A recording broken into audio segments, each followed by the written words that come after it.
What on earth is going on in the Champions League? PSG are dropping points again, while Liverpool, after their glorious run of 5 defeats, deservedly beat Real Madrid at Anfield. Barcelona keep proving they can't create much without Rafinha up front, and their defense is one of the worst in the Champions League right now. All that and more in our new episode. Let's go!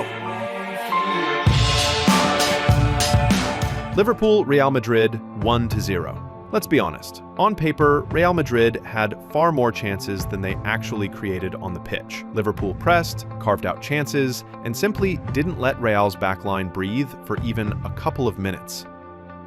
Only Thibaut Courtois kept them alive, and you can safely say that if anyone else had been in goal, Liverpool would have blown Madrid away by halftime. A deserved win, so let's run through the players. Liverpool. Salah was the main threat, finally looked sharp again, constantly involved, and had a proper game. McAllister, the brain in midfield, and, of course, the winning goal. That trio stood out the most. Robertson set the tempo down the left.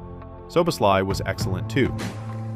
Real Madrid. Honestly, there's no one to single out. A dreadful performance from the whole team, Courtois aside.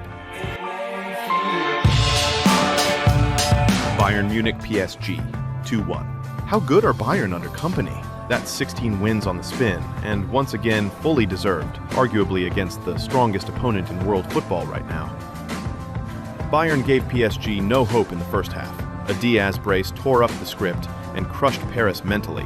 No chance. The red card for Diaz dragged PSG back into it. After the sending off, Bayern stopped creating at the other end and dropped deep. Even so, despite conceding once, they held out and took all 3 points.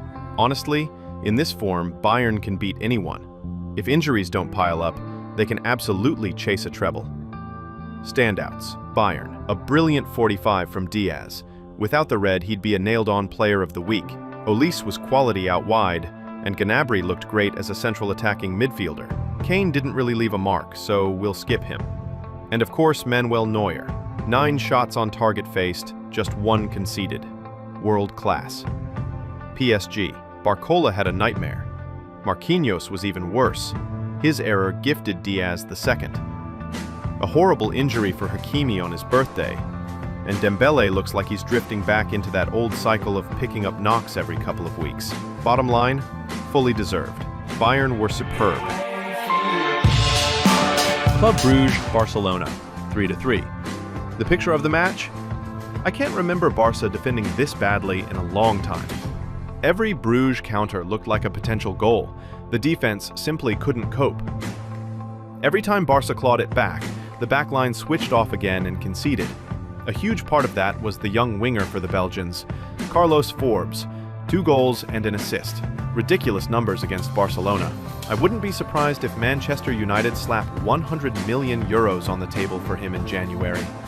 Even so, Lamine Yamal delivered a surprisingly strong display.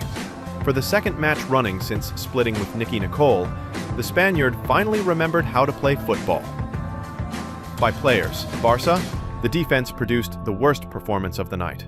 Not even going to pick someone out, they were all poor. Yamal and Fermin Lopez were good, but it wasn't enough to win. Bruges, the star of the evening was Carlos Forbes, outstanding.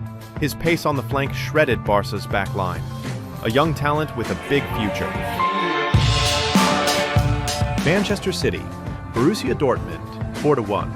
At long last, Pep's City are slowly climbing back towards peak form. Excellent positional play, everyone contributed, and, most importantly, for the first time this season, someone other than Erling Haaland outscored the Norwegian.